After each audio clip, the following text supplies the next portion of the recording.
أعوذ بالله من الشيطان الرجيم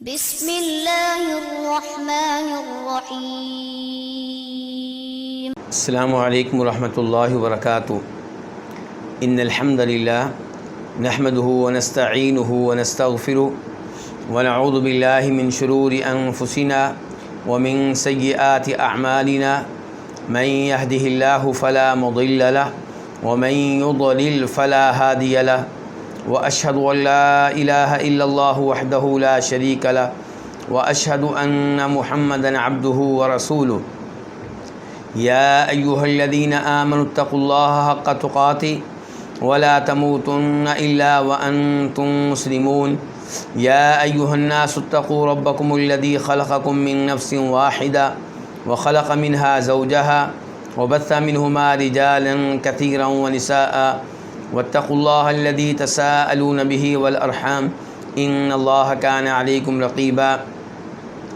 يا أيها الذين آمنوا اتقوا الله وقولوا قولا سديدا يصلح لكم أعمالكم ويغفر لكم ذنوبكم ومن يطع الله ورسوله فقد فاز فوزا عظيما أما بعد فإن خير الحديث كتاب الله وخير الهدي هدي محمد صلى الله عليه وسلم وشر الأمور محدثاتها وكل محدثة بدعة وكل بدعة ضلالة وكل ضلالة في النار۔ شرح السنہ امام بربہاری رحمہ اللہ کی عظیم الشان تالیف ہے اور اس کے مختلف مسائل کے اوپر گفتگو ہوتی رہی ہے، اور آج ہمارا مسئلہ نمبر ہے 95 یہاں پہ امام بربہاری کہہ رہے ہیں وَاعْلَمْ، یہ بات جان لیں، أَنَّ مَنْ قَالَ، کہ بے شک جو آدمی یہ بات کہے کہ لفظی بالقرآن مخلوق، کہ میرا قرآن پڑھنا مخلوق ہے، تو وہ بدتی ہے۔ ومن سکتا، اور جو خاموشی اختیار کرے، یعنی کہ اس مسئلے میں خاموشی اختیار کرے، فلم یقل، تو نہ ہی وہ یہ کہے کہ مخلوقن، کہ میرا قرآن پڑھنا مخلوق ہے، اور نہ ہی یہ کہے ولا غیر مخلوقن، کہ میرا قرآن پڑھنا مخلوق نہیں ہے، فہو جہمی، تو وہ جہمی ہے۔ ہاکذا قال احمد بن حنبل، اسی طرح بیان کیا ہے، اسی طرح کہا ہے امام احمد بن حنبل نے۔ اس کے بعد کتاب کے مؤلف حدیث لے کر آئے ہیں، تو حدیث پہ گفتگو بعد میں ہوگی، پہلے اس مسئلے پہ وضاحت ہو جائے کہ آج کا مسئلہ ہے کیا۔ آج کے مسئلے میں ایک بڑے مسئلے کے ایک حصے کے اوپر گفتگو کی ہے امام بربہاری نے۔ بڑا مسئلہ کیا ہے کہ قرآن اللہ کا کلام ہے، مخلوق نہیں ہے۔ قرآن اللہ کا کلام ہے، مخلوق نہیں ہے، یہ بڑا مسئلہ ہے۔ اور جہمی لوگ یہ موقف رکھتے ہیں کہ قرآن مخلوق ہے، جیسے بیت اللہ جو ہے وہ یقیناً قابل احترام ہے اور تمام مساجد سے افضل ہے، اس کو اللہ تعالیٰ کا گھر کہا گیا، بیت اللہ۔ تو یہ اللہ کا گھر جو ہے جتنا بھی افضل ہے، جتنا بھی قابل احترام ہے اللہ کی مخلوق، اللہ کی صفت نہیں ہے۔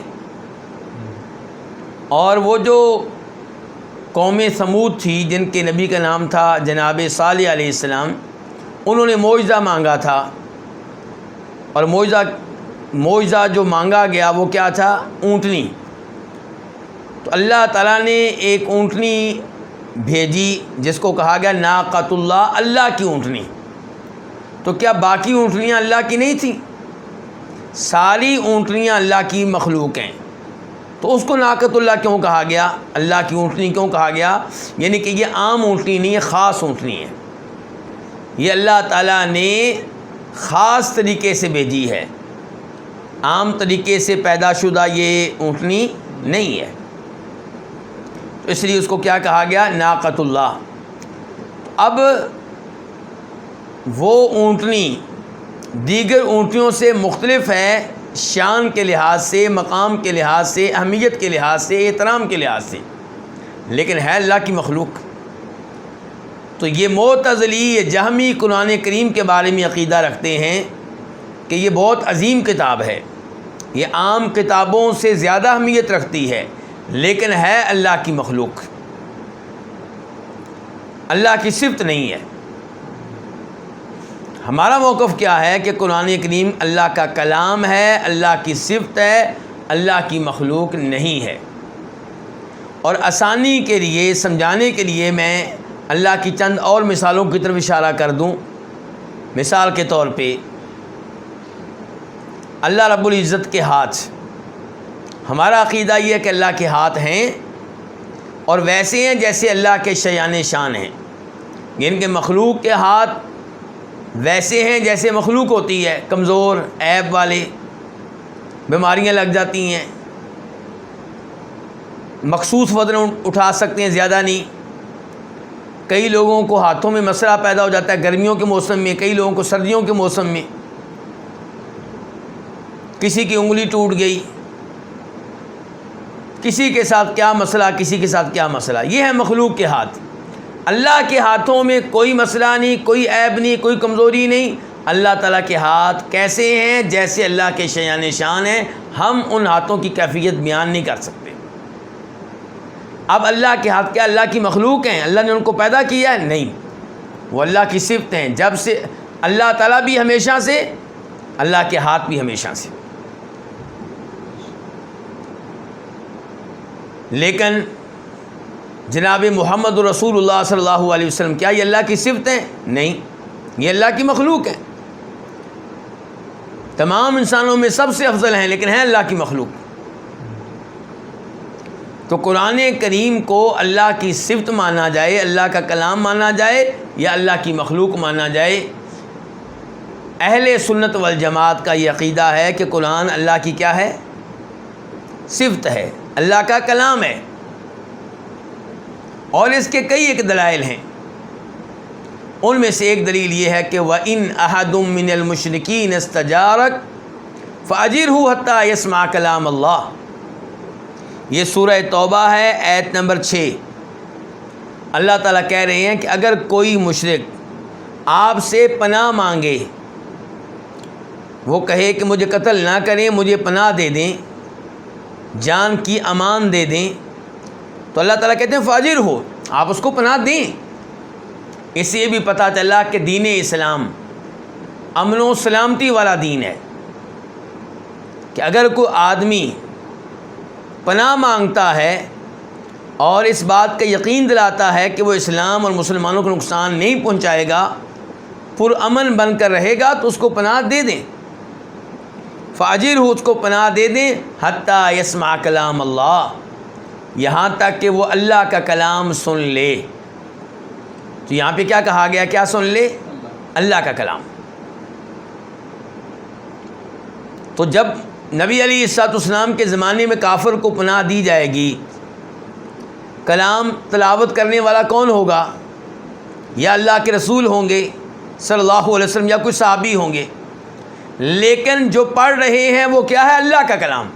اللہ تعالیٰ کہہ رہے ہیں فاجر حتیٰ یسمع کلام اللہ، اس کو پناہ دیں یہاں تک کہ وہ سن لے اللہ کا کلام۔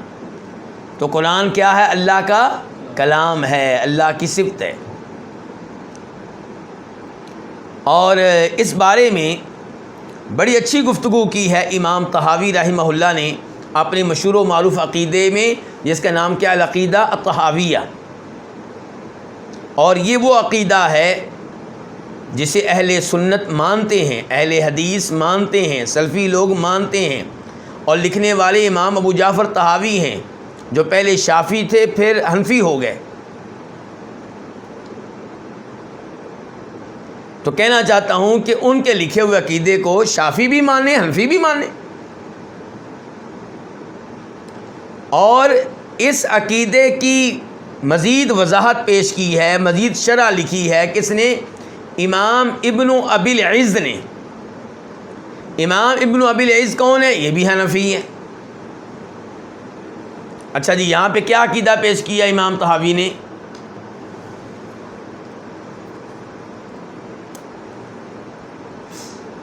کہتے ہیں وَإِنَّ الْقُرْآنَ كَلَامُ اللَّهِ، قرآن اللہ کا کلام ہے، مخلوق نہیں کہا، کیا ہے قرآن اللہ کا کلام ہے، یعنی کیا ہے معتزلیوں جہمیوں جان لو قرآن اللہ کا کلام ہے۔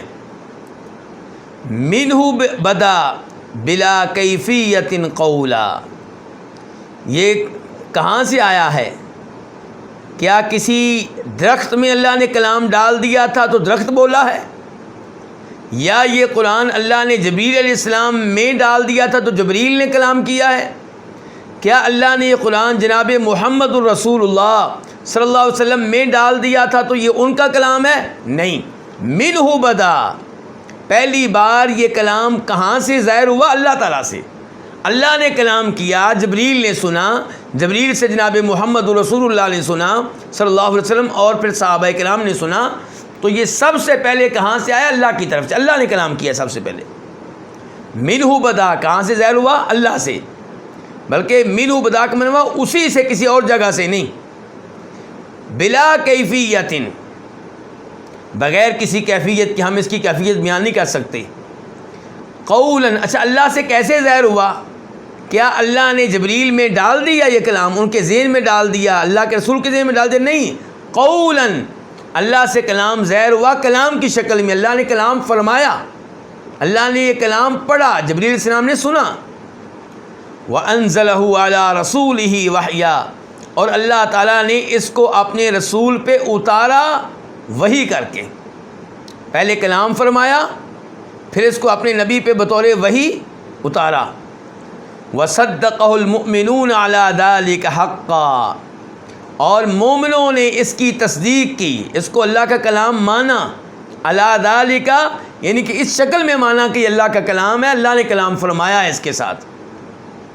وَأَيْقَنُوا، اور مومنوں نے یقین رکھا اس بات پہ کہ انہ کلام اللہ بالحقیقہ، یہ اللہ کا کلام ہے اور یہ بات برحق ہے، یقینی بات ہے، مجازی بات نہیں ہے، یعنی کہ اللہ کا کلام ہے، اللہ نے کلام کیا ہے، یہ نہیں کہ کلام جبریل نے کیا اور نسبت اللہ کی طرف کر دی گئی ہے اس لیے کہ جبریل یہ معلومات اللہ سے لے کر آئے ہیں، نہیں، اللہ نے کلام کیا ہے باقاعدہ۔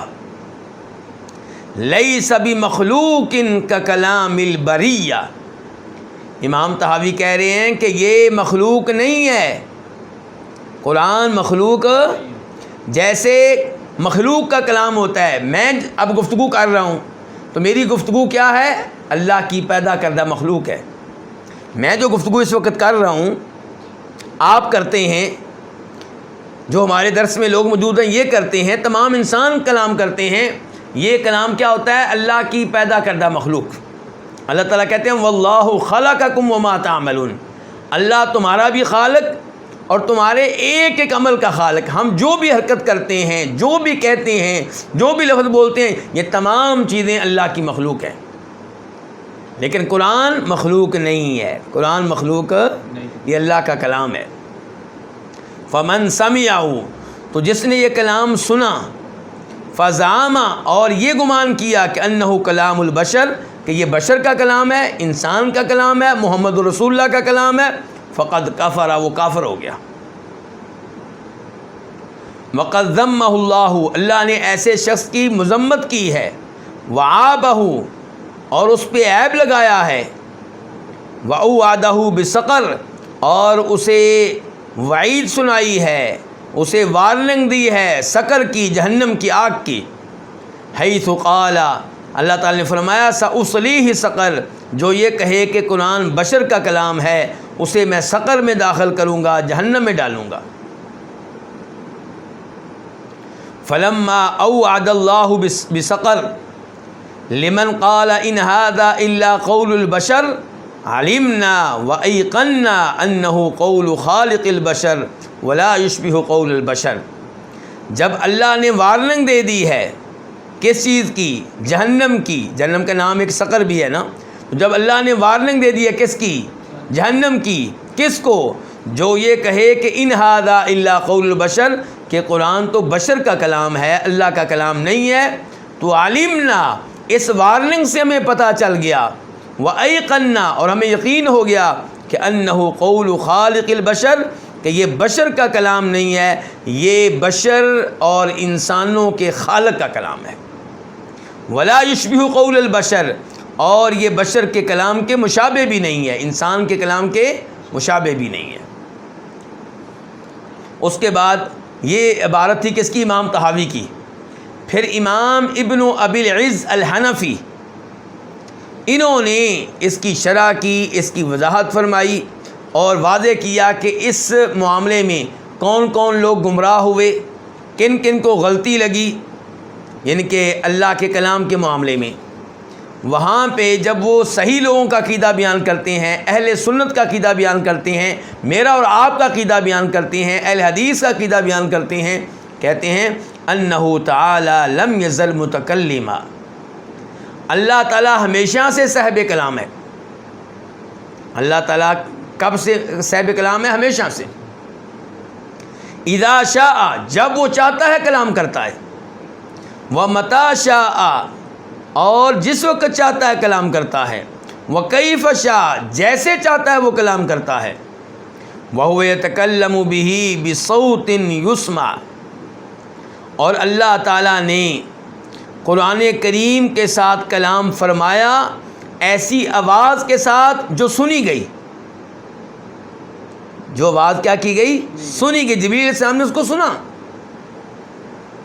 یہ بھی کئی لوگوں کے اوپر یہاں پہ بھی انکار کیا ہے، کس نے؟ امام ابن ابی العز الحنفی نے۔ تو کئی لوگ کہتے ہیں جی اللہ کا کلام ہم مانتے ہیں لیکن اللہ کا کلام کوئی سن نہیں سکتا، اللہ کا کلام کوئی سن نہیں سکتا۔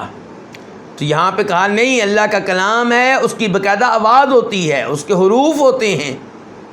وَأَنَّ نَوْعَ الْكَلَامِ قَدِيمٌ، اللہ کے کلام کی جو نوع ہے وہ قدیم ہے، یعنی کہ جس کو کیا کہا کہ اللہ تعالیٰ ہمیشہ سے کلام کرتے ہیں، ہمیشہ سے کلام کرنے والے ہیں۔ وَإِن لَّمْ يَكُنِ الصَّوْتُ الْمُعَيَّنُ قَدِيمًا، لیکن یہ ضروری نہیں کہ اللہ کا کوئی خاص کلام قدیم ہو۔ مثال کے طور پہ کئی اللہ کے کلام میں سے کچھ کلام وہ ہے جو اللہ تعالیٰ روز قیامت فرمائیں گے، کریں گے، ابھی کیا نہیں ہے۔ تو اللہ تعالیٰ کے کلام کا کچھ حصہ قدیم ہے، کچھ حصہ بعد میں ہوگا، لیکن بنیادی طور پہ صفت کلام جو ہے وہ ہمیشہ سے ہے اللہ کی۔ کہتے ہیں وَهَذَا الْمَأْثُورُ عَنْ أَئِمَّةِ الْحَدِيثِ وَالسُّنَّةِ، یہ وہ عقیدہ ہے جو ائمہ حدیث کا ہے، اصحاب حدیث کا ہے، اور اہل سنت کا ہے، ائمہ سنت کا ہے۔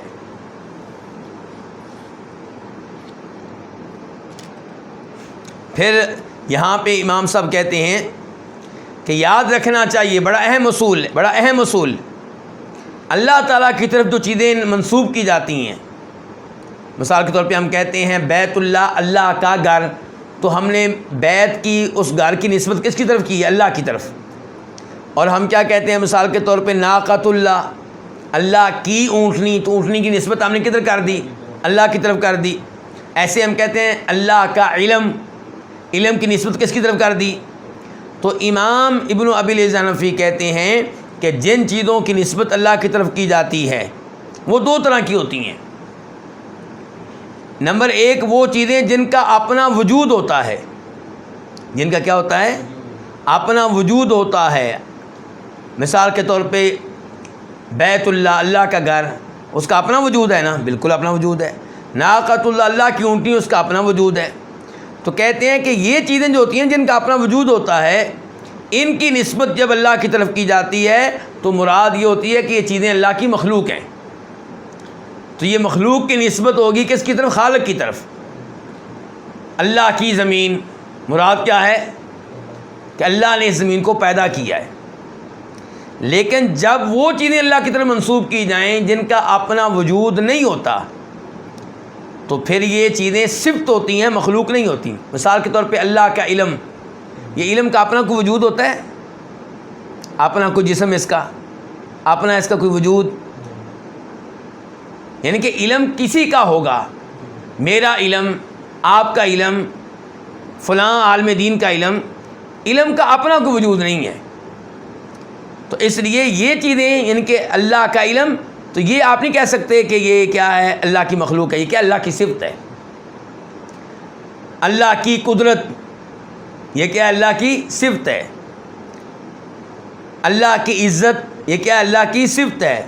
عزت کا الگ سے کوئی وجود تو نہیں ہے نا. ایسے ہی اللہ تعالیٰ کا کلام یہ کیا اللہ کی صفت ہے. یعنی کہ کیا یہ ممکن ہے کہ کلام ہو رہا ہو اور کلام کرنے والا کوئی نہ ہو؟ تو کلام کا اپنی کوئی حیثیت نہیں ہے. کلام کا کسی سے تعلق ہوگا, کوئی ہوگا کلام کرنے والا. تو کلام جو ہے جب ہم کہتے ہیں اللہ کا کلام تو پھر یہ کیا ہے اللہ کی صفت ہے. کہتے ہیں فَإِنَّ هَذَا كُلَّهُ مِن صِفَاتِهِ, یہ جو آخری چیزیں ہیں یہ سب اللہ کے اوصاف ہیں, اللہ کی صفات ہیں. لا يمكن ان يكون شيء من ذلك مخلوقا, ان میں سے کوئی بھی چیز اللہ کی مخلوق نہیں ہے. اچھا اب آپ یہ دیکھیں کہ یہ کہتے ہیں اللہ کلام نہیں کرتے. سوال یہ ہے کہ کلام کرنا عیب ہے کہ خوبی ہے؟ خوبی ہے نا. عیب کیا ہے؟ کلام نہ کرنا. تو اللہ تعالیٰ کو آپ اس خوبی سے یعنی کہ کہتے ہیں کہ اللہ اس خوبی سے محروم ہے, نعوذ باللہ. آپ یہ دیکھیے کہ اللہ تعالیٰ فرماتے ہیں سورہ اعراف میں آیت نمبر 148 میں 148 کہ وَاتَّخَذَ قَوْمُ مُوسَىٰ مِن بَعْدِهِ مِنْ حُلِيِّهِمْ عِجْلًا جَسَدًا لَهُ خُوَارٌ. موسیٰ علیہ السلام جب چلے گئے اللہ تعالیٰ سے ہم کلام ہونے کے لیے, اللہ کا کلام سننے کے لیے, تو ان کی قوم نے ان کے جانے کے بعد زیورات جمع کیے. زیورات سے ایک بچڑا بنایا, ایک مجسمہ بنایا. اچھا اب وہ جو بچڑا تھا اللہ تعالیٰ کہتے ہیں الم یروا انہ لا یکلمہم, اس کو انہوں نے معبود قرار دے دیا. ان کو اتنی بھی عقل نہیں تھی کہ یہ سوچتے کہ یہ تو کلام بھی نہیں کر سکتا. اس کا کیا مطلب ہے کہ جو کلام نہ کر سکے وہ معبود نہیں ہو سکتا. اللہ تعالیٰ کہہ رہے ہیں کہ موسیٰ علیہ السلام کی قوم نے اس زیورات سے بنے ہوئے مجسمے کو, بچڑے کو کیا قرار دے دیا؟ معبود. اللہ تعالیٰ کہہ رہے ہیں وہ معبود کیسے ہو سکتا ہے جو کلام نہیں کر سکتا؟ اس کا مطلب معبود کون ہوگا؟ جو کلام کرنے والا ہوگا.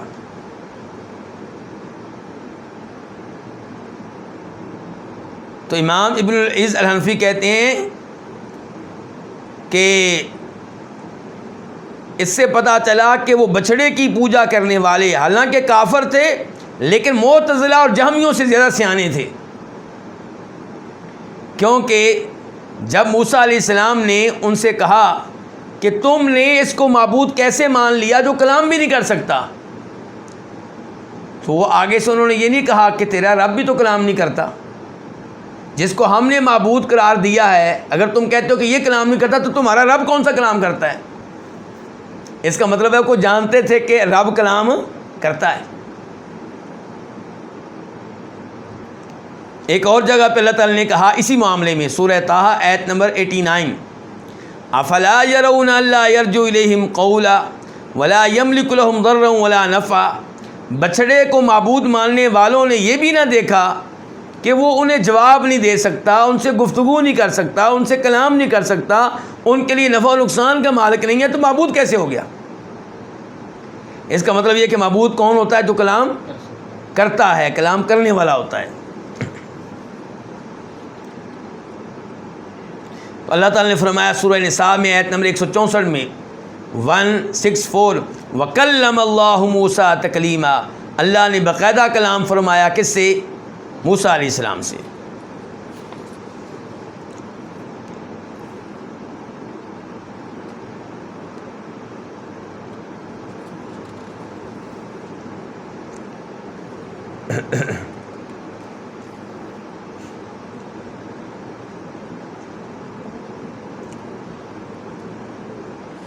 تو یہ تھا بنیادی مسئلہ. بنیادی مسئلہ کیا ہے کہ اللہ تعالیٰ کلام فرماتے ہیں اور قرآن کریم اللہ کا کیا ہے؟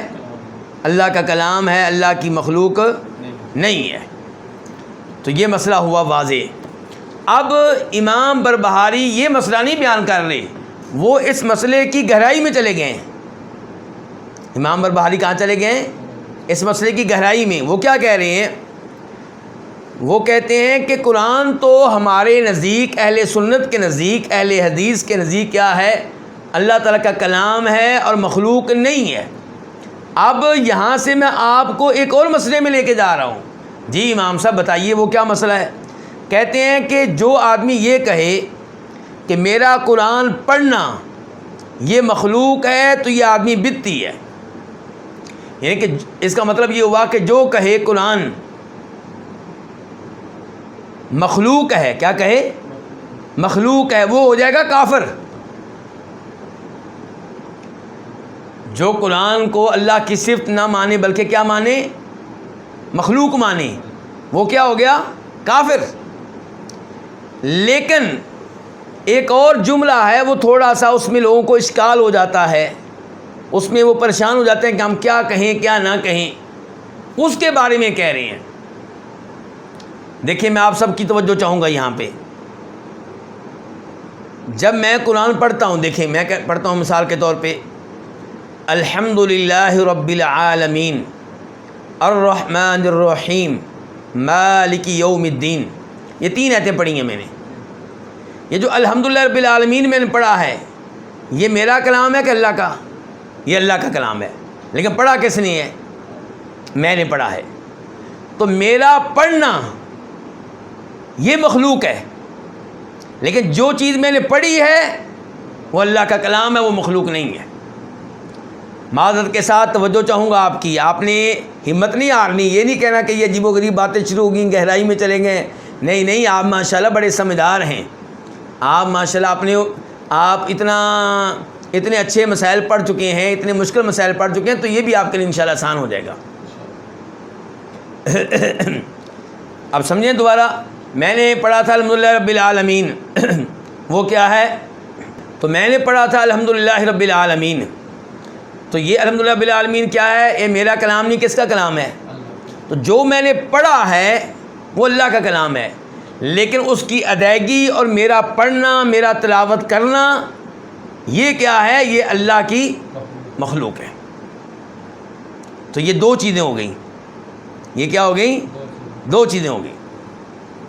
تو اب امام بربہاری کہتے ہیں کہ وَعْلَمْ، یہ بات جان لیں، ان من قالا، کہ بے شک جو یہ کہے کہ لفظی بالقرآن مخلوق، میرا قرآن پڑھنا یہ مخلوق ہے، فہو مبتدع، تو وہ بدعتی ہے۔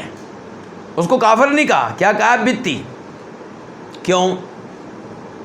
کہتے ہیں بھئی آپ ایسے مبہم الفاظ، ایسے الفاظ کیوں استعمال کرتے ہیں جس میں اشکال ہے؟ آپ صاف ستھری بات کیوں نہیں کرتے؟ کیونکہ یہ جو ہے نا لفظی بالقرآن مخلوق، لفظی، اس کے 2 معنی ہو سکتے ہیں، اس کے 2 مطلب ہو سکتے ہیں 2۔ پہلا مطلب کیا ہوگا؟ لفظی بالقرآن یعنی کہ میرا قرآن کے ساتھ تلاوت کرنا، میرا قرآن پڑھنا، یہ کیا ہے؟ یہ مخلوق ہے، اور یہ بات صحیح ہے۔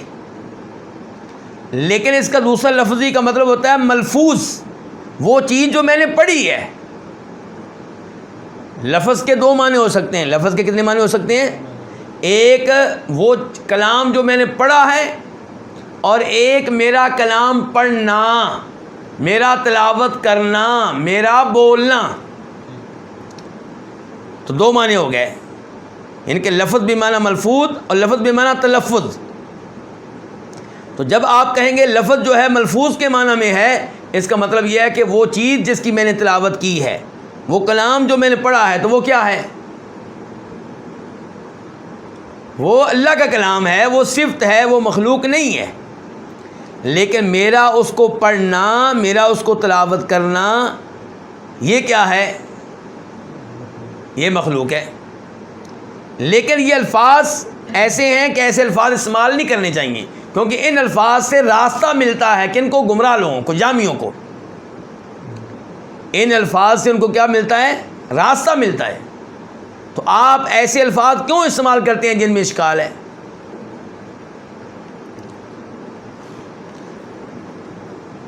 دیکھیں، وَعْلَمْ، اور جان لیں، ان من قال کہ بے شک جو یہ کہے کہ لفظی بالقرآن مخلوق، میرا قرآن پڑھنا وہ مخلوق ہے، فہو مبتدی، تو یہ الفاظ ادا کرنے والا کون ہے؟ بدعی ہے۔ ومن سکت، اور جو خاموش رہے، وہ کہے فلم یقل، وہ یہ نہ کہے کہ مخلوق، کہ یہ چیز مخلوق ہے، اور نہ یہ کہے کہ یہ غیر مخلوق ہے، تو وہ جہمی ہے۔ اچھا دیکھیں اب کتنی چیزیں ہوگی ہمارے پاس؟ 3 چیزیں ہو گئی ہیں۔ کتنی چیزیں ہو گئی ہیں؟ 3۔ نمبر 1 ہمارے پاس وہ آدمی ہے جو کہتا ہے قرآن اللہ کا کلام نہیں ہے بلکہ مخلوق ہے، یہ کیا ہو گیا؟ کافر۔ دوسرے نمبر پہ وہ آدمی ہے جو کہتا ہے کہ میرا قرآن پڑھنا، پہلے نے کہا تھا قرآن مخلوق ہے، اس نے صاف صاف بات کر دی قرآن کیا ہے؟ مخلوق ہے، اس نے اللہ کے کلام کو مخلوق قرار دے دیا، وہ تو ہو گیا کافر۔ اب جو الفاظ استعمال ہو رہے ہیں اس میں ابہام ہے، اس کے 2 معنی ہو سکتے ہیں۔ تو وہ کیا کہہ رہا ہے جی؟ میرا لفظی بالقرآنی، میرا قرآن کریم کی تلاوت کرنا، یہ ایک معنی ہوا لفظی بالقرآن مخلوق کا پہلا معنی، کہ میرا قرآن کریم کے ساتھ تلاوت کرنا، میرا قرآن پڑھنا یہ مخلوق ہے، یہ تو ٹھیک ہے بات، لیکن یہ الفاظ جو میں نے استعمال کیے ہیں اس کے 2 معنی ہو سکتے ہیں، کیوں یہ استعمال کیے ہیں؟ دوسرا معنی اس کا کیا ہو سکتا ہے کہ لفظی بالقرآن وہ الفاظ جو میں نے ادا کیے، وہ کلام جو میں نے پڑھا، وہ کیا ہے؟ وہ مخلوق ہے۔ تو آپ ایسے الفاظ کیوں استعمال کرتے ہیں جس کے 2 مطلب ہو سکتے ہیں، ایک صحیح مطلب ایک غلط مطلب؟ تو اس لیے امام برباری کہہ رہے ہیں ایسا آدمی کیا ہے؟ بدعی ہے جو ایسے الفاظ استعمال کرے۔ کہتے ہیں ومن سکتا، لیکن جو خاموشی اختیار کرے، وہ کہے کہ مجھے نہیں پتہ کہ لفظی بالقرآن مخلوق ہے یا غیر مخلوق ہے، مجھے نہیں پتہ، میں اس بارے میں کچھ نہیں کہتا، تو یہ کہتے ہیں کہ یہ ایسا آدمی تو پھر جہمی ہے، کیونکہ اس کو صاف صاف کہنا چاہیے، کیا کہنا چاہیے؟ کہ قرآن اللہ کا مخلوق ہے، اور میں جو ادائیگی کر رہا ہوں، تلاوت کر رہا ہوں، میرا جو عمل ہے وہ کیا ہے؟ وہ اللہ کی مخلوق ہے، اور قرآن جو ہے وہ مخلوق نہیں بلکہ اللہ کا کلام ہے، وہ اللہ کی صفت ہے۔ تو امام برباری کہتے ہیں ہاکذا قال احمد بن حنبل، ایسے ہی بیان کیا عقیدہ کس نے؟ امام احمد بن حنبل نے۔ امام احمد بن حنبل کا اس مسئلے میں حوالہ کیوں دیا ہے؟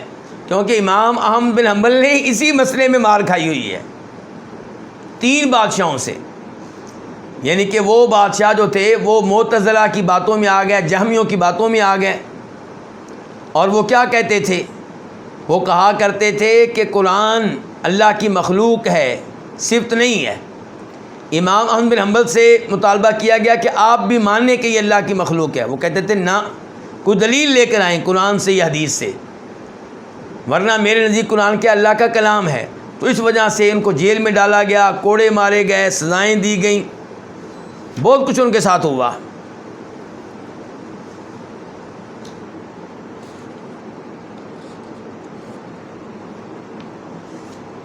تو اس لیے اس مسئلے میں امام احمد بن حنبل ایک اتھارٹی بن چکے تھے، اس لیے امام احمد بن حنبل کا یہاں پہ انہوں نے حوالہ دیا ہے۔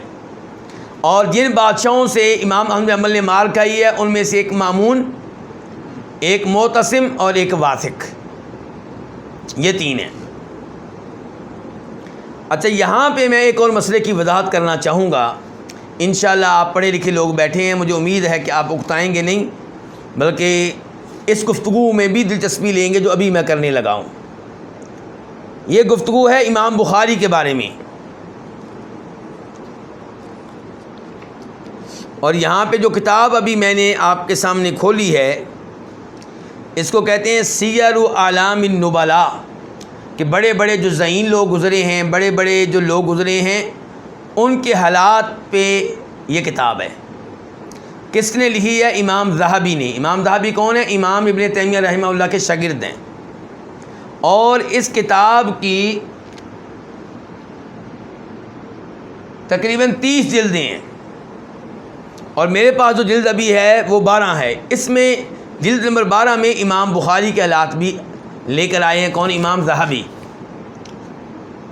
تو امام ذہبی کے حالات بیان کرتے ہوئے اس مسئلے کے اوپر بھی روشنی ڈالی ہے امام ذہبی نے. کیونکہ امام بخاری ان کا اختلاف ہو گیا تھا ایک اور امام سے، محمد بن یحییٰ الذہلی سے. محمد بن یحییٰ الذہلی. ہوا یہ کہ امام بخاری آئے نیسابور میں، نیسابور اس کو کہتے ہیں عربی میں، اور شاید یہ شہر تو ایران میں ہے، اور شاید اس کو ایرانی لوگ کہتے ہیں نیشاپور. تو جب امام بخاری آئے تو امام محمد بن یحییٰ الذہلی نے کہا کہ امام بخاری کے پاس جاؤ، اپنے شاگردوں سے کہا، اور ان سے احادیث لو، ان سے احادیث سنو. تو لوگ امام بخاری کی مجلس کی طرف منتقل ہو گئے، اور اس سے امام ذہلی کی جو مجلس تھی اس کے اوپر فرق پڑا، حاضری کم ہو گئی.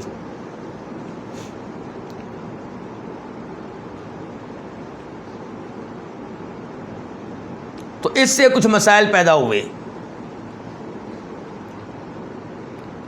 تو یہاں پہ کہتے ہیں امام ذہبی کہ جب امام بخاری اس شہر میں آئے تو لوگ ان کے ارد گرد جمع ہو گئے. تو اس زمانے میں جو اس شہر کے بڑے بڑے مشائخ تھے ان میں سے چند ایک کے دلوں میں حسد پیدا ہو گیا. کس کے بارے میں؟ امام بخاری کے بارے میں، کہ ان کی وجہ سے ہماری مجلسیں خالی ہو گئیں. تو ان میں سے کسی نے کہا کہ محمد بن اسماعیل بخاری کے پاس جاؤ، اس کا امتحان لو، اسے سوال کرو، اسے چیک کرو. کیونکہ امام بخاری کہتے ہیں کہ اللفظ بالقرآن مخلوق، اللفظ بالقرآن مخلوق. اور آپ کو بتا چکا ہوں لفظ کے 2 معنی ہو سکتے ہیں. ایک یہ ہے کہ وہ کلام جو پڑھا جاتا ہے وہ مخلوق ہے، اور دوسرا یہ ہے کہ وہ تو مخلوق نہیں ہے لیکن میرا اس کو پڑھنا مخلوق ہے. اس جملے کے 2 معنی ہو سکتے ہیں. چنانچہ لوگ امام بخاری کی مجلس میں آئے تو ایک آدمی نے کہا کہ آپ اللفظ بالقرآن کے بارے میں کیا کہتے ہیں، کیا یہ مخلوق ہے کہ غیر مخلوق ہے؟ امام بخاری نے اس آدمی سے منہ موڑ لیا، اس کو جواب نہیں دیا، کیونکہ سوال کیا ہے؟ خطرناک قسم کا سوال ہے. اس کی اگر امام بخاری گفتگو کریں گے تو آدھے لوگوں کو سمجھ آئے گا کہ امام بخاری نے کیا جواب دیا، اور آدھے لوگ کہیں گے کہ امام بخاری نے یہ کہہ دیا وہ کہہ دیا، تو اشکال پیدا ہوگا. اس نے پھر سوال کیا، امام بخاری نے پھر اعراض کیا. اس نے پھر سوال کیا تو امام بخاری نے کہا القرآن کلام اللہ غیر مخلوق، قرآن اللہ کا کلام ہے، مخلوق نہیں ہے.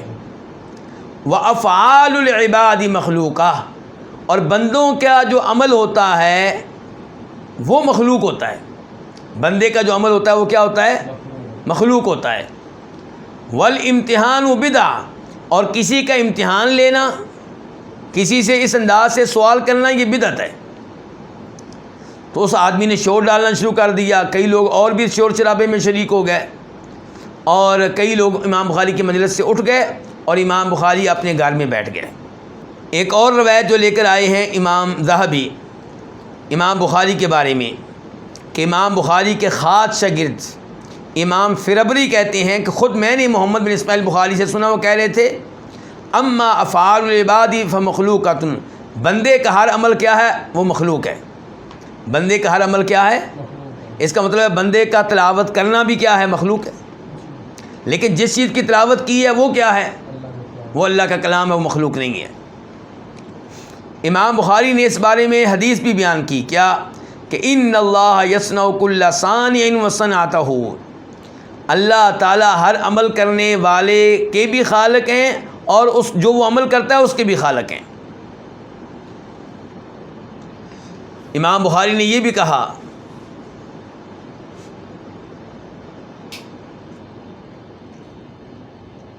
کہ میں نے امام یحییٰ بن سعید القطان سے سنا کہ وہ کہتے تھے کہ ما زلت اسمع اصحابنا یقولون ان افعال العباد مخلوقہ، کہ ہمارے اصحاب یہ کہا کرتے تھے کہ بندوں کا فعل جو ہوتا ہے وہ مخلوق ہوتا ہے۔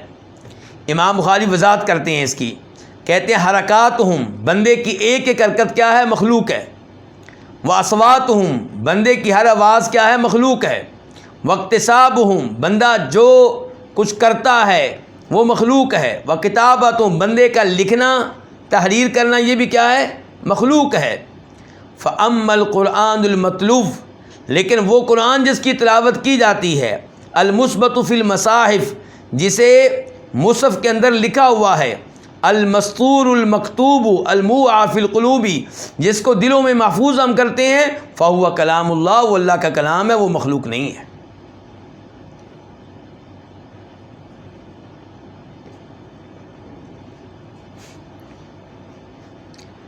تو یہ ہے امام بخاری کا عقیدہ۔ میں نے یہ موضوع کیوں چھیڑا ہے؟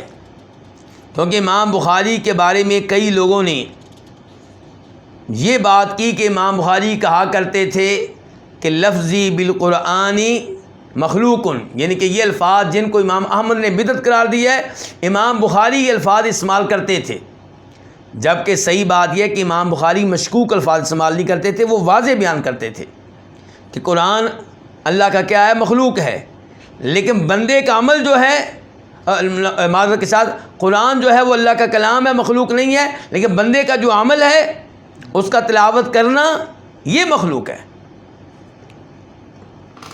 یہاں پہ کہتے ہیں امام ذہبی رحمہ اللہ کہ امام غنجار اپنی تاریخ میں روایت لے کر آئے ہیں کہ امام خفاف کہتے ہیں کہ ہم ایک دن ابو اسحاق الکیسی کے پاس تھے اور ہمارے ساتھ محمد بن نصر المروزی بھی تھے، تو امام بخاری کا تذکرہ ہوا وہاں پہ، تو محمد بن نصر المروزی کہنے لگے کہ خود میں نے امام بخاری سے سنا کہ وہ کہتے تھے من زعما، جو یہ کہتا ہے کہ انی قلتو، کہ میں نے کہا ہے کہ لفظی بالقرآن مخلوقن، کہ قرآن کریم کی تلاوت کرنا مخلوق ہے، تو وہ جھوٹا آدمی ہے۔ میں مشکوک لفظ یعنی کہ میں نے استعمال نہیں کیے، امام بخاری کہنا چاہتے ہیں فإنی لم اقول، میں نے یہ الفاظ نہیں کہے، فقلت له، تو میں نے ان سے کہا، یہ کون کہہ رہے ہیں؟ محمد بن نصر مروزی، یا ابا عبداللہ، اے امام بخاری، قد خاض الناس فی ھذا واکثروا فیہ، لوگ تو آپ کے بارے میں بہت باتیں کر رہے ہیں اس بارے میں۔ تو امام بخاری نے کہا لیس الا ما اقول، اس کے علاوہ کوئی حقیقت نہیں ہے جو میں کہہ رہا ہوں، یہی حقیقت ہے۔ قال ابو عمرو الخفاف، امام خفاف کہتے ہیں پھر میں امام بخاری کے پاس آیا اور میں نے امام بخاری سے چند احادیث کے بارے میں گفتگو کی۔ جب میں نے دیکھا کہ امام بخاری بڑے خوش ہیں، ان کا مزاج ٹھیک ہے، موڈ ٹھیک ہے، تو میں نے کہا کہ یہاں پہ کوئی ایسا بھی ہے جو آپ کے بارے میں کہتا ہے کہ آپ نے یہ الفاظ کہے ہیں؟ تو امام بخاری نے کہا احفظ ما اقول لک، جو میں ابھی کہنے لگا ہوں ان الفاظ کو یاد رکھنا، محفوظ کر لو، میں اپنا عقیدہ بیان کر رہا ہوں کہ من زعم من اہل نیسابور، کہ نیساپوریوں میں سے، اہل قومس میں سے، اہل رئی، اہل ہمدان، حلوان، بغداد، کوفہ، بصرہ، مکہ، سب ان مشہور شہروں کے نام لے کے امام بخاری نے کہا ان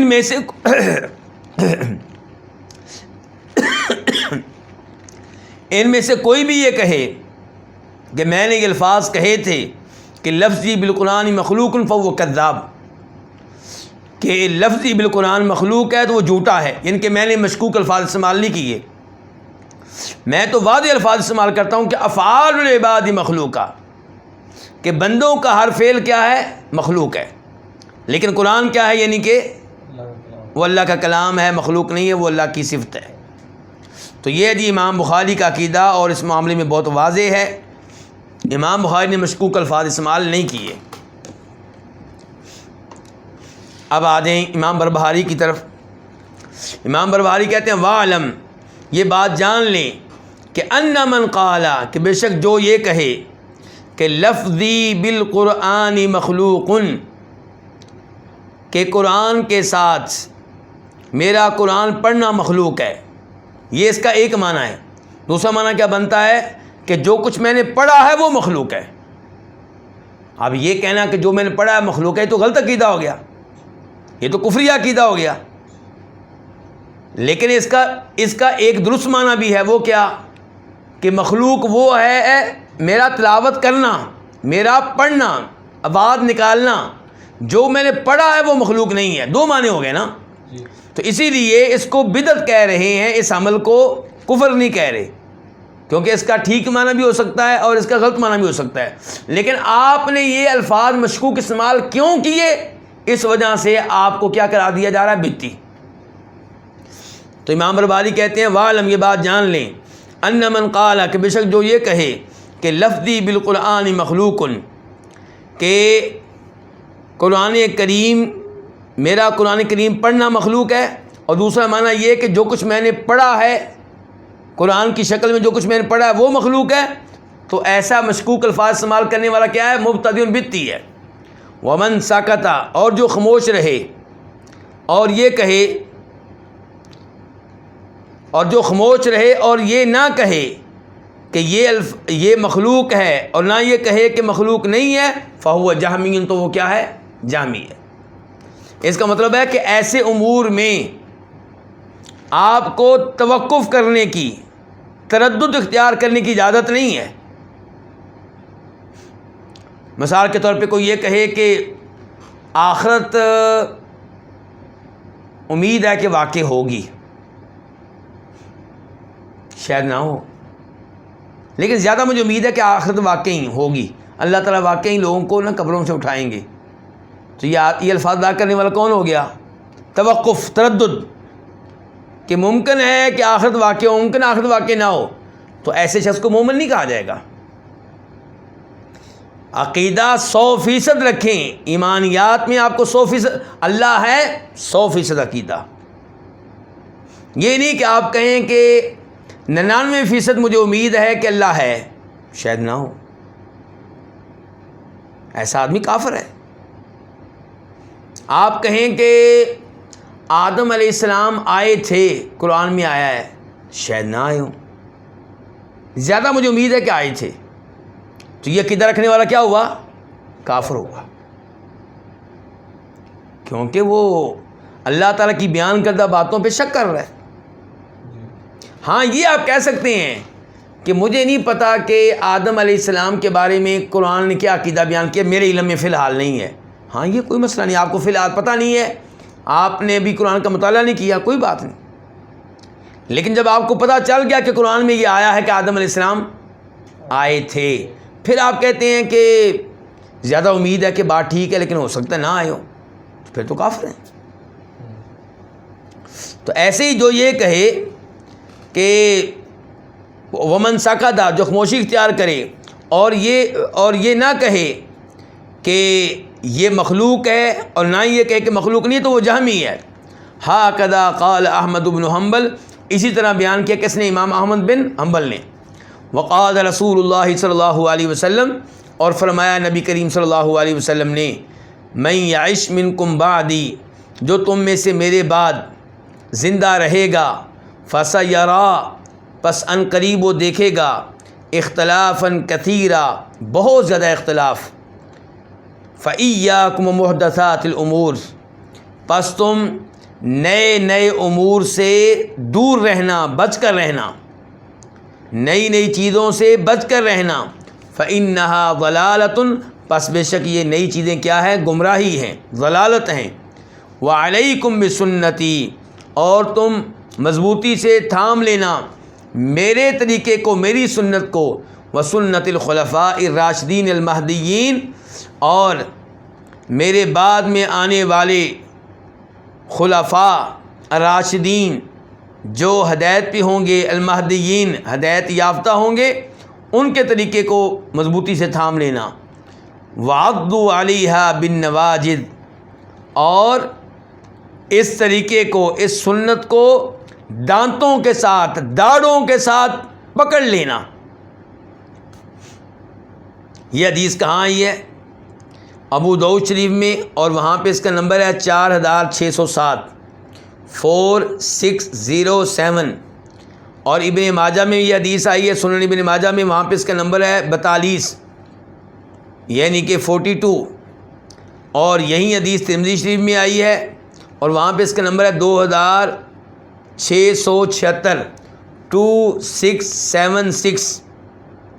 راوی کون ہے اس حدیث کے؟ صحابی کون ہے؟ ارباد بن ساریہ. شیخ البانی نے اس حدیث کو صحیح قرار دیا ہے. اب میں ابو داؤد شریف سے یہ حدیث تفصیل کے ساتھ آپ کے سامنے رکھوں گا اور وضاحت کے ساتھ.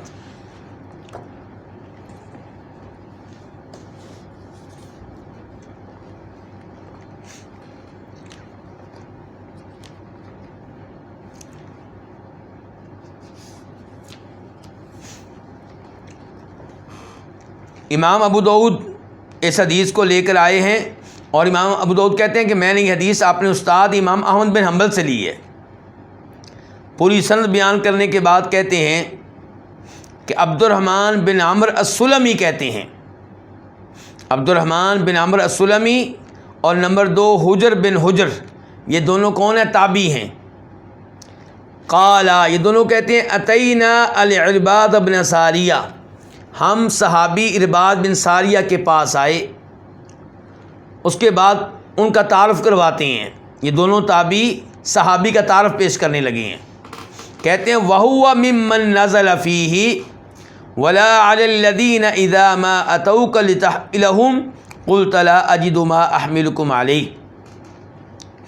اور یہ جو صحابی ہیں یہ ان صحابہ کرام میں سے ایک ہیں جن کے بارے میں یہ آیت نازل ہوئی تھی سورہ توبہ کی کہ وَلَا عَلَى الَّذِينَ، وہ لوگ بھی گنہگار نہیں ہیں، انہیں بھی گناہ نہیں ملے گا جو جہاد میں اس لیے شریک نہ ہو سکے، غزوہ تبوک میں اس لیے شریک نہ ہو سکے، جنگ تبوک میں اس لیے شریک نہ ہو سکے کہ ان کے پاس سواریاں نہیں تھیں اور وہ آپ کے پاس بھی آئے سواری مانگنے کے لیے کہ اللہ کے رسول ہمیں بھی سواری دیں تاکہ ہم بھی جہاد میں شریک ہو سکیں.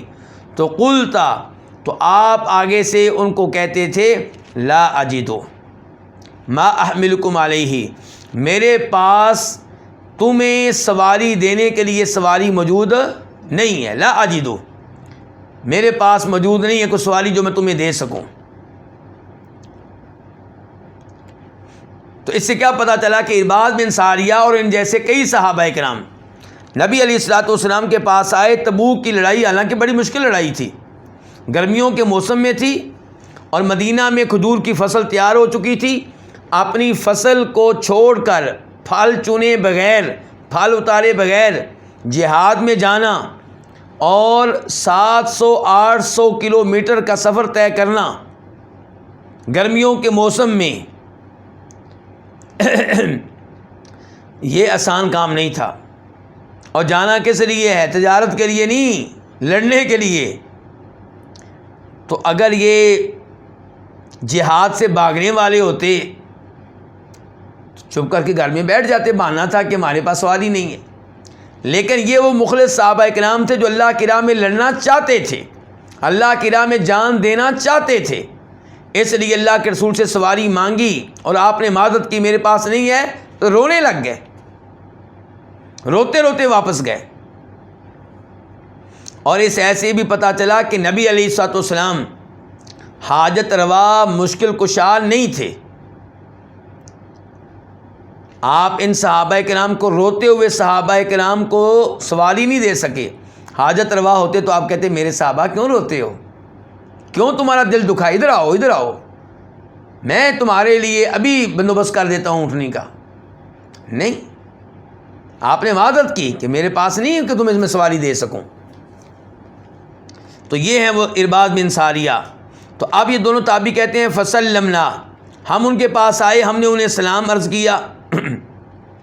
وقلنا، اور ہم نے کہا اتینا کزائرین و عائدین و مقتبسین، کہ ہم لوگ آپ کے پاس آئے ہیں آپ کی زیارت کرنے کے لیے اور آپ کی عیادت کرنے کے لیے اور آپ سے علم لینے کے لیے. آنے کے کتنے مقاصد ہو گئے؟ 3۔ نمبر 1 زیارت، اور صحابی کی، عالم دین کی، مسلمان بھائی کی زیارت کرنا کیا ہے؟ ثواب ہے۔ اور آپ کی عیادت کے لیے آئے ہیں، اور بیمار کی عیادت کرنا کیا ہے؟ ثواب ہے۔ آپ سے علم لینے کے لیے آئے ہیں، احادیث سننے کے لیے آئے ہیں، اور شرعی علم کے لیے سفر کرنا، دین کے علم کے لیے سفر کرنا، قرآن و حدیث کے علم لینے کے لیے سفر کرنا، وہ بھی کیا ہے؟ ثواب ہے۔ تو اس سے بھی پتہ چلا کہ عقل مند آدمی کیا کرتا ہے، وہ ایک سفر میں کئی اچھی نیتیں کر لیتا ہے۔ اور میں نے کئی سمجھدار لوگوں کو دیکھا ہے، مثال کے طور پہ ان کے دوستوں نے کہا آؤ فلاں شہر کی سیر و سیاحت کے لیے نکلتے ہیں، اس نے کہا نہیں بھائی ایسے نہیں، اس شہر کے علماء کا پتہ کرو وہاں پہ کون علماء حق موجود ہیں، ان کی زیارت کی نیت سے جاتے ہیں، تھوڑی بہت سیر و سیاحت بھی ہو جائے گی، لیکن نیت کیا رکھتے ہیں کہ اس شہر کے فلاں فلاں عالم دین سے ملاقات کریں گے، کچھ نہ کوئی درس سن لیں گے، کوئی نہ کوئی ان کو تحفہ پیش کر دیں گے۔ اس نیت سے کئی لوگ نکلے، مجھ سے انہوں نے سوال کیا کہ ہم جا سکتے ہیں فلاں شہر میں اس نیت سے؟ میں نے کہا بہت اچھی بات ہے، آپ لوگوں کی نیت بڑی اچھی نیت ہے، جائیں آپ۔ تو کہتے ہیں کہ ہم نے ان سے کہا کہ ہم آئے ہیں آپ کی زیارت کے لیے، آپ کی عیادت کے لیے، اور آپ سے علم لینے کے لیے۔ فقال الارباز، تو ارباز نے کہا، یعنی کہ علم دینے لگے ہیں کہ صلی بنا رسول اللہ صلی اللہ علیہ وسلم ذات یوم، ایک دن ہمیں اللہ کے رسول علیہ السلام نے نماز پڑھائی، ثم اقبل علینا، پھر ہماری طرف متوجہ ہوئے، فوعدنا موعظۃ بلیغہ، تو آپ نے ہمیں بڑا مؤثر قسم کا دل میں اترنے والا وعد فرمایا۔ اسے پتہ چلا کہ نماز کے فوراً بعد درس دیا جا سکتا ہے۔ ابھی کل پرسوں میرے پاس کوئی پوسٹ آئی ہوئی تھی، کسی نے لکھا ہوا تھا جی علماء کرام نماز کے فوراً بعد درس شروع کر دیتے ہیں، اور کئی لوگوں نے سنتیں ادا کرنا ہوتی ہیں، ان کی سنتوں کا بیڑا غرق ہو جاتا ہے، کئی لوگوں نے اذکار کرنے ہوتے ہیں، اذکار کا بیڑا غرق ہو جاتا ہے۔ عجیب بات ہے بھائی، جو مولوی صاحب درس دیتے ہیں کیا وہ ذکر نہیں ہے؟ کیا وہ علم نہیں ہے؟ کیا وہ عبادت نہیں ہے؟ اور کہنے لگے اللہ کے رسول نے کب ایسا کیا تھا، یہ بدعت ہے، اور بدعتیں ایسے ہی شروع ہوتی ہیں۔ بھائی نبی علیہ السلام کی ایک نہیں کئی ایک احادیث سے ثابت ہے کہ نماز کے بعد صحابہ کرام کہتے ہیں آپ نے سلام پھیرا، اور سلام پھیرنے کے بعد ہماری طرف منہ کیا، اور پھر یہ درس دیا، یہ حدیث بیان کی، یہ کہا، اور یہاں پہ بھی یہی صورتحال ہے۔ ذرفت منہ العیون، اس واعظ سے آپ کی آنکھوں سے آنسو اس واعظ کی وجہ سے ہمارے صحابہ کرام کی آنکھوں سے آنسو بہہ پڑے، ووجلت من القلوب، اس کو سن کر ہمارے دل خوف زدہ ہو گئے۔ فقال قائل، ایک کہنے والے نے کہا یا رسول اللہ، اے اللہ کے رسول، کأن هذه موعظۃ مودع، آج تو یوں لگتا ہے کہ جیسے کوئی شخص الوداعی واعظ کر رہا ہو، آج آپ نے ایسے واعظ کیا جیسے الوداعی واعظ ہو۔ فماذا تعہد الینا، تو آپ ہمیں اس موقع پہ کیا وصیت کرتے ہیں؟ تو آپ نے کہا اوصیکم بتقوی اللہ، میں تمہیں یہ وصیت کرتا ہوں، میری نصیحت یہ ہے کہ ہمیشہ اور ہر معاملے میں اللہ سے ڈرتے رہنا۔ بڑی اہم نصیحت ہے۔ ہم جتنے بھی گناہ کرتے ہیں کیوں کرتے ہیں؟ اللہ کا ڈر نہ ہونے کی وجہ سے۔ اگر ہم صحیح معنوں میں اللہ سے ڈرنے لگ جائیں تو ہم گناہ نہ کریں، ہم صحیح معنوں میں اللہ سے ڈرنے لگ جائیں تو اللہ کا ہر آرڈر مانیں، نمازوں میں سستی نہ کریں، روزہ رکھ کے غیبتیں نہ کریں، فرض روزہ چھوڑنے کی جرت نہ کریں۔ تو یہ بڑی عظیم نصیحت ہے کہ میں تم سے کہتا ہوں اللہ سے ڈرتے رہنا۔ اولاد کے معاملے میں اللہ سے ڈریں کہ روز قیامت اللہ نے سوال کر لیا کہ ان کو کون سی تعلیم دی تھی، کس راستے پہ لگایا تھا، کیا جواب دیں گے؟ بہنوں کے معاملے میں اللہ سے ڈرنا، کس کے ساتھ شادی کی تھی اس کی؟ بے نماز کے ساتھ، شرک کرنے والے کے ساتھ، قبروں کی پوجا کرنے والے کے ساتھ۔ ہر معاملے میں اللہ سے ڈرتے رہنا چاہیے۔ پڑوسیوں کے اوپر ظلم نہ کرنا اللہ سے ڈر کر۔ وَالسَّمْعِ وَطَاعَةٍ، فرمایا دوسری وصیت یہ کرتا ہوں تمہارا جو حکمران ہو اس کی بات دھیان سے سننا اور اس کی بات ماننا۔ وہ لوگ بیان کرتے ہیں نا کہ جناب عمر فاروق ایک دفعہ خطبہ دینے لگے تو ایک آدمی کھڑا ہو گیا, اس نے کہا نہیں ہم آپ کی بات سنیں گے, پہلے آپ ہمیں مطمئن کریں. کس معاملے میں؟ کہ آپ نے جو لباس پہنا ہوا ہے یہ 2 چادروں پہ مشتمل ہے. مال غنیمت میں جو چادریں آئی تھیں وہ تو ہر ایک کو ایک ایک چادر ملی تھی, آپ نے 2 کیسے پہن لی؟ دوسری چادر کہاں سے آئی؟ تو جناب عمر فاروق نے اپنے بیٹے عبداللہ بن عمر سے کہا کھڑے ہو جاؤ بیٹا, ان کو بتاؤ کہ دوسری چادر کہاں سے آئی. عبداللہ بن عمر نے کہا کہ ابا جی کے پاس ایک ہی چادر تھی, اور جو چادر مجھے ملی تھی وہ میں نے ابا جی کو گفٹ کر دی, تو ان کے پاس 2 چادریں ہو گئیں. تو وہ آدمی کہنے لگا اب آپ بات کریں, اب ہم آپ کی بات سنیں گے. تو یہ جو واقعہ ہے اس کو لوگ بڑے جوش سے بیان کرتے ہیں. غلط یہ واقعہ ہے, کوئی ایسا واقعہ نہیں ہے. نبی علیہ الصلوۃ والسلام نے صحابہ کرام کی یہ تربیت نہیں کی تھی کہ کسی آدمی کو سب لوگوں کے سامنے اس طرح بے عزت کریں, سب کے سامنے کہا جائے جی ہمیں حساب دیں ورنہ ہم آپ کی بات نہیں سنیں گے. صحابہ کرام کی تربیت تو یہ ہوئی تھی کہ وَالسَّمْعِ وَالطَّاعَةِ, کہ تمہارا حکمران کوئی بھی بنے اس کی گفتگو سننی بھی ہے ماننی بھی ہے. اور دوسری حدیث سے پتہ چلتا ہے کہ اگر غلط آرڈر دے تو وہ ماننا نہیں ہے, باقی آرڈر ماننے ہیں, لیکن گفتگو تو سنیں گے نا, سنیں گے تو پتہ چلے گا وہ کیا کہہ رہا ہے.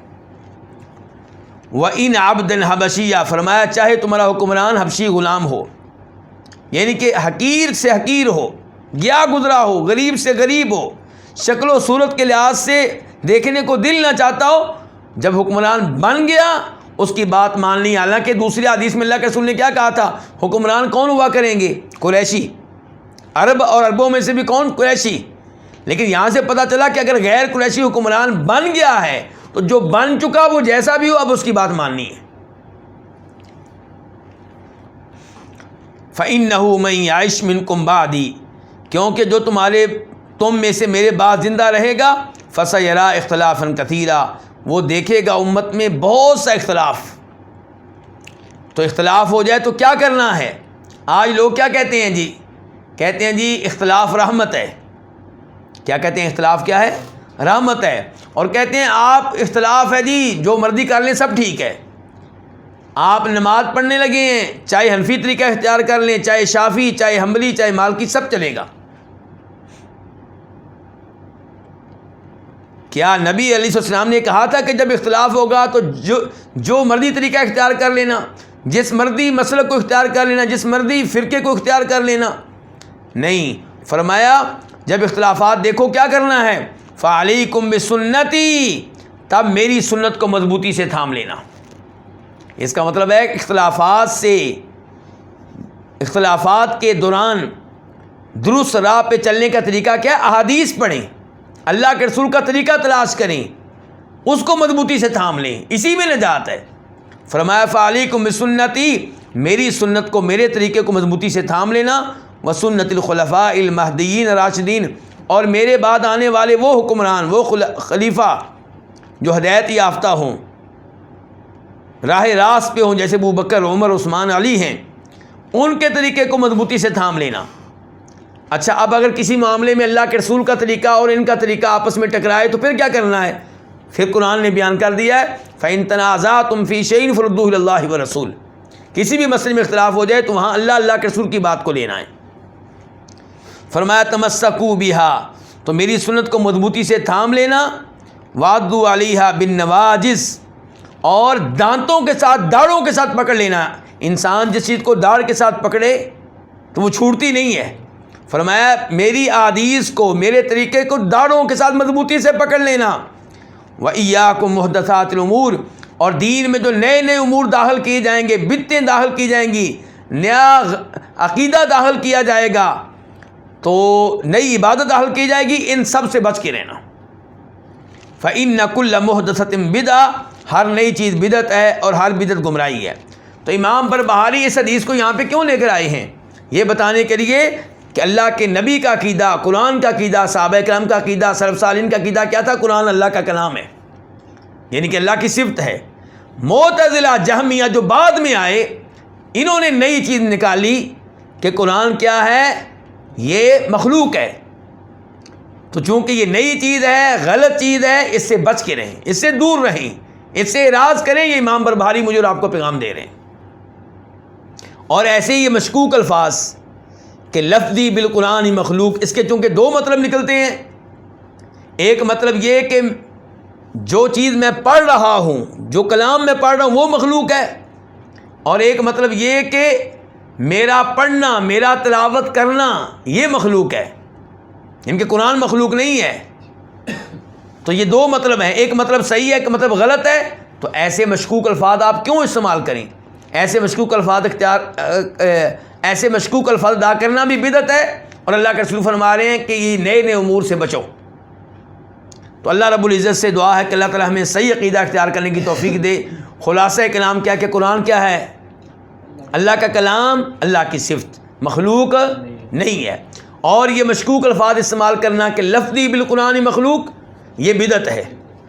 اور یہ کہنا کہ میں خاموشی اختیار کرتا ہوں، میں یہ نہیں کہتا مخلوق ہے، نہ یہ کہتا ہوں مخلوق نہیں ہے، یہ کیا؟ یہ جہمیت ہے، یہ گمراہی ہے، یہ جہمیوں کے عقیدے پہ چلنا ہے. تو ان تمام امور سے بچ کے رہنا ہے. اور عقیدے کے معاملے میں کوئی نئی چیز ہو جو صحابہ کرام نے عقیدہ بیان نہیں کیا، جو اللہ کے رسول نے بیان نہیں کیا، یا وہ عبادت جو نہ اللہ نے بتائی، نہ اللہ کے رسول نے کی صلی اللہ علیہ وسلم، نہ صحابہ کرام نے کی، وہ بھی کیا ہے؟ بدعت ہے. تو ان تمام بدعات سے دور رہنا چاہیے، اسی میں نجات ہے، اسی میں کامیابی ہے. اللہ تعالی ہمیں نبی علیہ الصلوۃ والسلام کی سنت پہ قائم رہنے کی اور ان کے بارے میں معلومات لینے کی، علم لینے کی توفیق عنایت فرمائے. وآخر دعوانا الحمد للہ رب العالمین.